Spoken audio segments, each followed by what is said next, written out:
Salam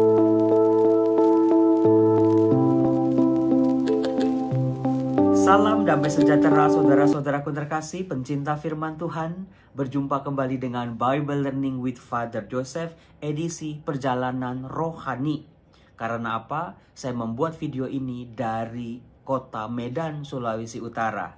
Anda pasti melihat apa yang tertulis di baju saya, Lake Toba. Lalu juga ada rumah adat dari Pulau Samosir.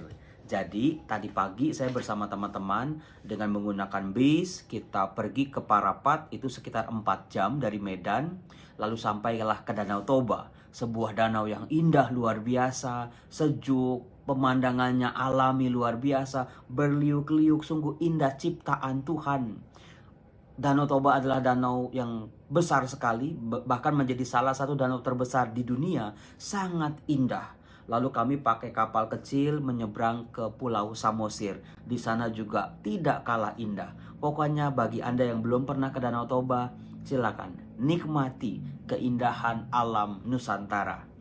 Saudara-saudaraku terkasih, dalam perjalanan rohani saya, dalam pergulatan permenungan saya seputar Natal, saya jadi ingat dengan khotbah Bapak Paus yang mengatakan bahwa dalam kisah-kisah seputar Natal, kita harus bisa melihat hal-hal yang sering kali kita lewati. Hal-hal yang tidak menjadi pusat perhatian kita. Yang kecil, yang lemah, yang tidak berdaya, yang sering kali disingkirkan oleh kehidupan kita sebagai manusia yang sibuk, yang mementingkan kuasa, mementingkan jabatan atau bentuk fisik. Kisah Natal, 2 hari setelah Natal, kita bisa melihat dalam bacaan Injil, luar biasanya penginjil Matius mengangkat figur-figur, yaitu bayi-bayi yang menjadi kekejaman dari Herodes. Kita bisa lihat dalam Matius bab 2 ayat 13 sampai 18. Dikatakan begini di ayat 16. Ketika Herodes tahu bahwa ia telah diperdayakan oleh orang-orang Majus itu, sangat marahlah ia. Saudara-saudara, hati-hati ketika kita marah. Karena apa? Kalau kita dikuasai oleh marah, oleh emosi kita, tindakan, keputusan, bahkan kata-kata, sikap kita menjadi irasional, menjadi tidak masuk akal. Kita bisa lihat dalam figur Herodes ini.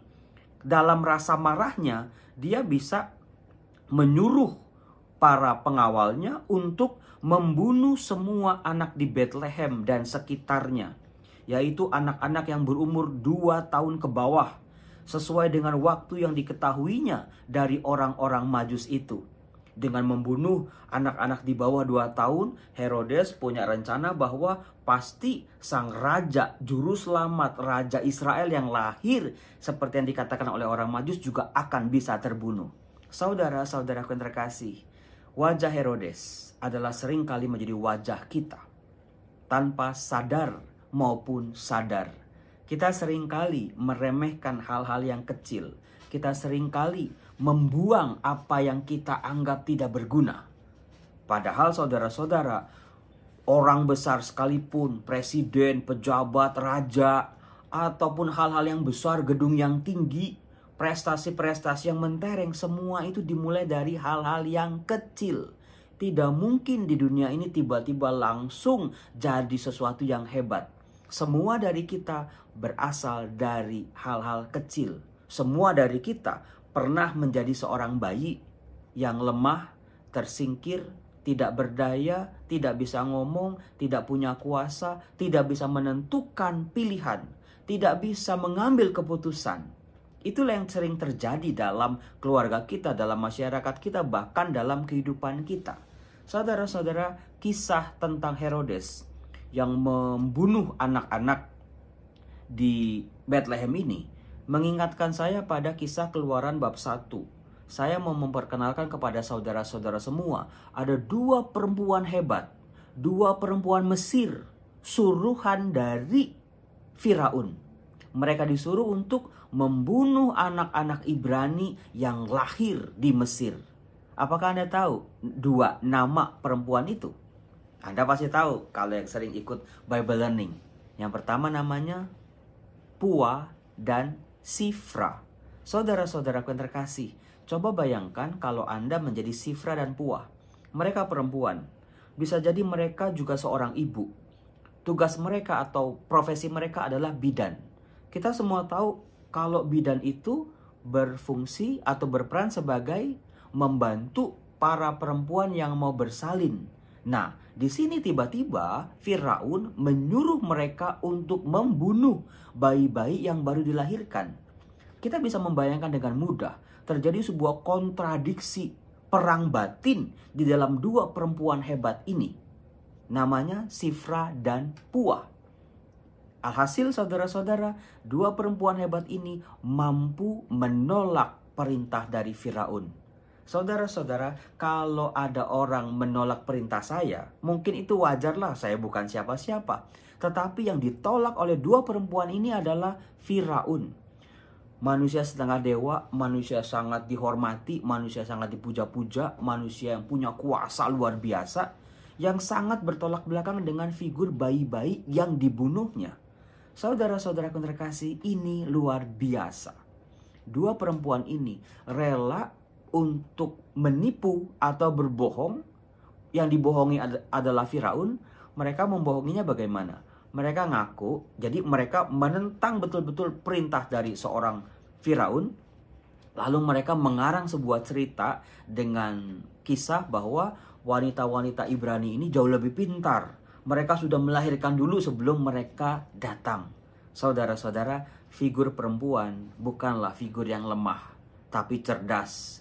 Tapi perempuan yang mampu mengikuti suara hatinya.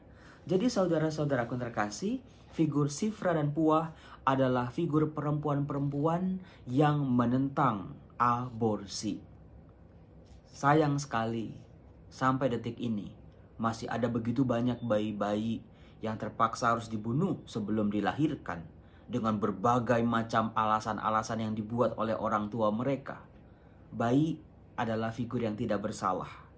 Yang salah mungkin orang tuanya, tapinya bayinya tidak bersalah. Setiap bayi punya hak untuk hidup. Setiap bayi harus dirawat, harus dilahirkan, bahkan dirawat dalam sebuah kasih dari orang tuanya. Itulah yang diperjuangkan oleh gereja, saudara-saudara. Saya senang sekali kalau saya tuh keliling-keliling kota-kota atau daerah-daerah di Indonesia. Setiap saya pergi ke sebuah daerah, yang saya cari adalah panti asuhan. Karena di sana saya bisa menemukan anak-anak yang dibuang, anak-anak yang ditelantarkan, anak-anak yang karena kekurangan mereka, karena ketidaksempurnaan mereka. Jadi kemarin saya pergi ke panti asuhan Karya Murni, besar sekali di Johor, di daerah Medan, menampung ratusan anak-anak tunanetra. Anak-anak yang disingkirkan, yang dibuang, yang dianggap tidak berharga, tidak berarti oleh orang tua mereka. Gereja bisa berbicara apa berhadapan dengan situasi seperti ini? Puji Tuhan, kehadiran gereja selalu menjadi oase di tengah masyarakat. Ketika bayi-bayi anak-anak ini dibuang, ditelantarkan oleh orang tua mereka, gereja menampung mereka. Bukan cuma menampung lalu dijadikan yang tidak-tidak, tetapi sungguh-sungguh dimanusiakan. Mereka juga manusia. Mereka punya hak untuk hidup. Mereka punya hak untuk bahagia. Salah satu karya yang saya lihat kemarin di Panti Asuhan Karya Murni, itu panti asuhannya besar sekali. Ada SLB, ada SLA, di mana anak-anak tunanetra ini bukan cuma dihidupi lalu dikasih makan tidur tidak, tetapi diberi kemampuan-kemampuan, keterampilan-keterampilan baca, tulis, membaca huruf braille. Potensi mereka sungguh-sungguh diangkat supaya bisa hidup mandiri. Dan apakah Anda tahu, saudara-saudara, ada begitu banyak kisah-kisah yang mungkin bisa mengiris-ngiris hati kita, bahwa anak-anak yang dibuang oleh orang tua mereka ini ternyata punya daya hidup yang luar biasa. Ada begitu banyak dari mereka punya keterampilan yang bisa jadi tidak dimiliki oleh orang-orang yang merasa hidupnya sempurna, badannya lengkap, badannya ya tidak kekurangan sesuatu apapun. Tuhan itu adil. Di balik kelemahan-kelemahan, di balik ketidaksempurnaan, pasti ada sesuatu yang bisa ditonjolkan. Saudara-saudaraku yang terkasih, satu pribadi adalah sangat berharga di mata Allah. Bagaimana dengan kita, dengan gereja? Apakah gereja hanya berhenti pada khotbah-khotbah suci? Apakah gereja hanya berhenti pada norma-norma, pada etika-etika, pada moral-moral di atas kertas saja? Pasti tidak. Bagaimana kita semua bersyukur ada karya-karya para imam, karya-karya para suster yang luar biasa pantang menyerah. Mereka mencari segala macam cara untuk bisa merawat anak-anak ini. Karena apa? Dunia modern masih banyak yang seperti Herodes, masih banyak yang seperti Firaun. Apakah gereja berdiam diri saja ketika berhadapan dengan ketidakadilan, ketika berhadapan dengan aborsi, ketika berhadapan dengan segala bentuk kekerasan terhadap mereka yang lemah tersingkir? Saudara-saudaraku yang terkasih, dengan diangkatnya dalam Injil Matius bab 2, sebuah kisah seputar Natal, mau ditekankan bahwa kelahiran Sang Juru Selamat, Tuhan Yesus, bayi Yesus menjadi bagian dari nasib banyak anak-anak yang menjadi korban dari Herodes ini. Allah hadir. Allah berpihak pada mereka yang kecil. Allah juga menjadi korban dari segala kekuasaan, dari segala kekerasan yang menjadi wajar di dunia ini. Maka dari itu saudara-saudaraku yang terkasih, saya mendorong Anda semua penonton Bible Learning, yuk kita support karya-karya gereja. Saya bersyukur di setiap daerah-daerah, di setiap kuskupan yang saya kunjungi, selalu ada saja panti asuhan, ada saja rumah jompo, ada saja tempat-tempat asrama menampung entah dari bayi atau sampai kepada orang tua lanjut usia. Saya kemarin seperti misalnya saya ke Malang, itu saya menemukan, saya berkunjung ke sebuah panti jompo.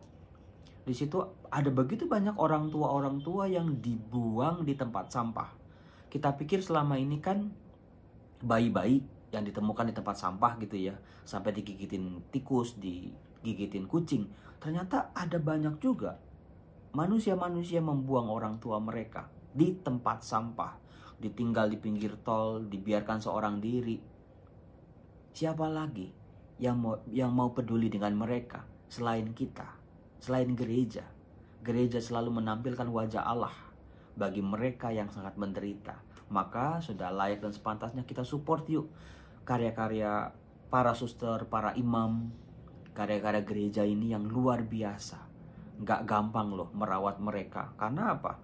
Anak bukan, saudara bukan, digaji juga enggak. Kadang-kadang mereka juga kan bukan cuma hanya memiliki satu kekurangan, tapi juga ada begitu banyak kekurangan. Misalnya anak-anak panti asuhan yang dibuang, itu lukanya itu sulit sekali untuk disembuhkan. Butuh waktu, proses bertahun-tahun. Bagaimana para imam, para suster ini mengobati selain fisik mereka, membekali mereka sampai mandiri, tapi juga mengobati luka hati, kepahitan-kepahitan hidup. Ada anak-anak yang diperkosa oleh bapak angkatnya misalnya, atau bapak sambungnya. Ada anak-anak yang dijual menjadi pelacur. Ada begitu banyak kisah-kisah seperti itu di panti-panti asuhan. Bagaimana gereja? Bukan hanya kasih duit lalu mereka makan, kasih duit lalu mereka sekolah, tidak. Tetapi juga kerohanian mereka juga harus dipupuk. Menjadi pribadi-pribadi yang berharga di mata Allah. Saya Romo Yosef dari Medan. Saya menghimbau Anda semua, yuk bergabung sama saya. Nanti mungkin saya tulis nomor rekening panti asuhannya, Panti Asuhan Karya Murni. Silakan Anda, kita support dengan cara kita masing-masing. Pakai doa, ya itu juga bagus. Pakai apa yang bisa kita berikan, apa yang bisa kita support buat mereka. Salam damai sejahtera, Tuhan Yesus memberkati. Sampai jumpa di perjalanan Romo Yosef selanjutnya. Bye-bye.